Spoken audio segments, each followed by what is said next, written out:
Hi guys, welcome back to another review. మనకి ఈ రివ్యూలో వచ్చేసరికి మనకి బబుల్ గమ్ మూవీకి సంబంధించినటువంటి రివ్యూ అనమాట. అసలు మూవీ ఏ విధంగా ఉంది, మూవీ టాక్ ఏ విధంగా ఉంది అనేది క్లియర్ గా మాట్లాడుకుందాము. ఆల్రెడీ పొద్దున్న మనకి డెవిల్ మూవీకి సంబంధించినటువంటి రివ్యూ అయితే వచ్చిందనమాట. ఆ రివ్యూ చూడకపోతే ఛానల్ ఉంటుందో సార్ చెక్అవుట్ అయితే చేయండి. ఇంకా వీడియోకి ఒక లైక్ చేసి ఛానల్ ఉంటే సబ్స్క్రైబ్ చేసుకోవడం మాత్రం అసలు మర్చిపోద్దు. ఏంటంటే మనకి ఈ సినిమా ఓవరాల్ సినిమా విషయానికి వచ్చినట్లయితే సినిమా అయితే నాకు అంత పెద్దగా అయితే నచ్చదు అనమాట. ఎందుకంటే చాలా ల్యాగ్ అయితే అనిపిస్తుంది. ఏంటంటే సినిమా మొత్తం చూసిన తర్వాతే దీనికి బొబ్బుల్ గమ్ అని చెప్పేసి పేరు పెట్టారా అని చెప్పేసి అనిపిస్తుంది అనమాట. ఎందుకంటే మనకి బొబ్బుల్ గమ్ తిన్నప్పుడు ఫస్ట్ తీగా ఉండి చివరి అయ్యేటప్పుడు చప్పబడిపోద్ది అనమాట. సేమ్ యాస్టీస్ మూవీ కూడా అదే విధంగా ఉందన్నమాట. మనకి ఫస్ట్ హాఫ్ లో వచ్చేసరికి మనకి అంత అంటే ఫస్ట్ హాఫ్ అయితే సెకండ్ హాఫ్ తో పోల్చుకుంటే ఫస్ట్ హాఫ్ అయితే చాలా బెటర్ అనమాట.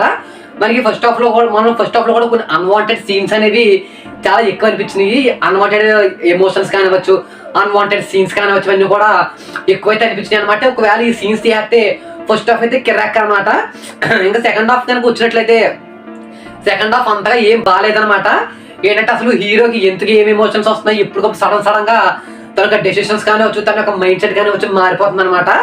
మొత్తం ఇదంతా కూడా సెకండ్ హాఫ్ లో ఉంది. ఇంకా పెద్ద ట్విస్ట్ ఏంటంటే అందరం కూడా క్లైమాక్స్ ఎప్పుడు అని చూస్తామన్నమాట. ద వర్స్ట్ క్లైమాక్స్ అని అయితే చెప్పుకోవచ్చు. ఎందుకంటే అసలు క్లైమాక్స్ ఏముంది, అసలు క్లైమాక్స్ లేదు. ఎందుకంటే అది చూసిన తర్వాత ఇంకా నెక్స్ట్ క్లైమాక్స్ వస్తుందేమో అనుకుంటాము, కానీ క్లైమాక్స్ అది లేదు. సినిమాని ఏదో మధ్యలో ఆపేశారు అన్నట్టు ఫీలింగ్ అయితే వస్తుంది అనమాట.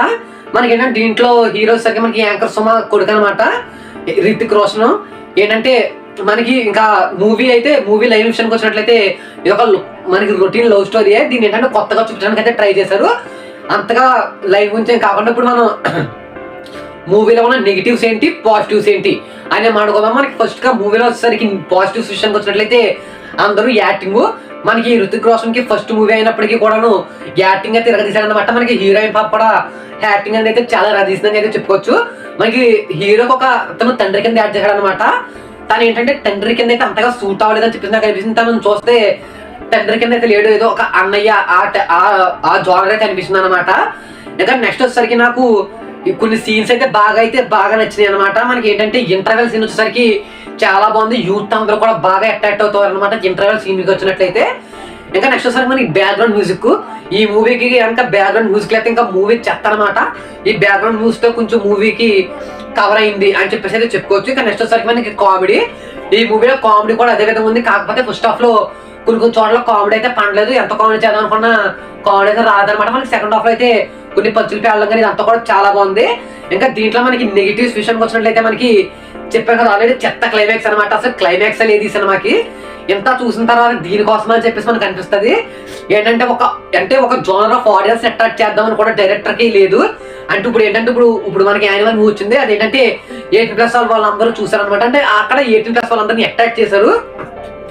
కానీ ఈ మూవీలో ఆ జోనర్ ఈ జోనర్ అలాంటిది అయితే ఏమీ లేదనమాట. దీంట్లో కూడా కొన్ని డైలాగ్స్ అయితే చెత్త, అంటే చాలా వల్గర్ గా మనకి ఏంటంటే చాలా వల్గర్ గా అయితే మాట్లాడడం అయితే జరిగింది. డైలాగ్స్ కూడా చాలా వల్గర్ గా అయితే ఉన్నాయన్నమాట. ఇంకా సెకండ్ హాఫ్ విషయానికి వచ్చింది, సెకండ్ హాఫ్ మొత్తం కూడా చాలా ల్యాగ్ అయితే మనం ఈ మూవీలో నోటీస్ చేయొచ్చు. అదేవిధంగా మనకి హీరో యొక్క మ్యాడ్ క్యారెక్టర్ అనమాట. అంటే హీరోకి ఎప్పుడు ఎలా ఉంటుందో తెలియట్లేదు. సెకండ్ హాఫ్ మొత్తం కూడా చాలా గజిబిజి కింద అయిపోయిందంటే ఏ టైంకి ఏ మూడ్ చేంజ్ అయిపోతుంది అర్థం కాదు. అసలు ఈ మూడ్ ఎందుకు వచ్చింది అంటారో, ఇప్పుడు దాకా బాగానే ఉన్నాడు కదా అన్న మనకి ఫీల్ అయితే కలుగుతుంది అనమాట. ఇంకా మనకు నెక్స్ట్ వచ్చేసరికి లవ్ స్టోరీ మొత్తం రొటీన్ కూడాను. ఈ లవ్ స్టోరీ అసలు వర్కౌట్ అవ్వలేదు. ఎందుకంటే అందరికీ తెలిసిన స్టోరీలే, దాన్ని కొత్తగా చూపించడానికి ట్రై చేశారు కానీ మనకి వర్క్ అయితే అవ్వలేదన్నమాట. తర్వాత అన్నెసెసరీ ఎమోషన్స్, అసలు అక్కడ ఎమోషన్ ఎందుకు వచ్చిందో కూడా అర్థం కావట్లేదు. ఇంకా దీనిలో చెత్త ఏంటంటే కెమెరా మూమెంట్స్, అసలు అది ఎందుకో నాకైతే అర్థం కావట్లేదు. ఆస్ట్రేలియా వెళ్ళాల్సింది పాకిస్తాన్ వెళ్ళిపోయింది అనమాట. అంత రేంజ్ లో ఈ యొక్క కెమెరా మూమెంట్స్ అనేవి అయితే ఉన్నాయి ఈ మూవీలోను. ఈ మూవీకి ఓవరాల్ గా చూసినట్లయితే మనం 2.5 స్టార్స్ అయితే ఇవ్వచ్చు. ఆల్రెడీ పొద్దున మూవీ కూడా నేను 2.5 ఇచ్చాను. ఏంటంటే ఈ మూవీ కూడా 2.5 ఇవ్వచ్చు అనమాట. అంతకన్నా ఎక్కువ ఇచ్చే ఛాన్స్ అయితే ఈ మూవీకి అసలు లేవు. ఏంటంటే ఇలాంటి రివ్యూస్ కోసం మీరు ఒక లైక్ చేసి ఛానల్ సబ్స్క్రైబ్ చేసుకోండి. మనకి మధ్యాహ్నం వ్యూహ మూవీ రివ్యూ రాబోతుంది 3:30 ఆ టైంకి. వీడియో కోసం మీరు ఒక లైక్ చేసి ఛానల్ సబ్స్క్రైబ్ చేసుకుంటే that's all for today guys.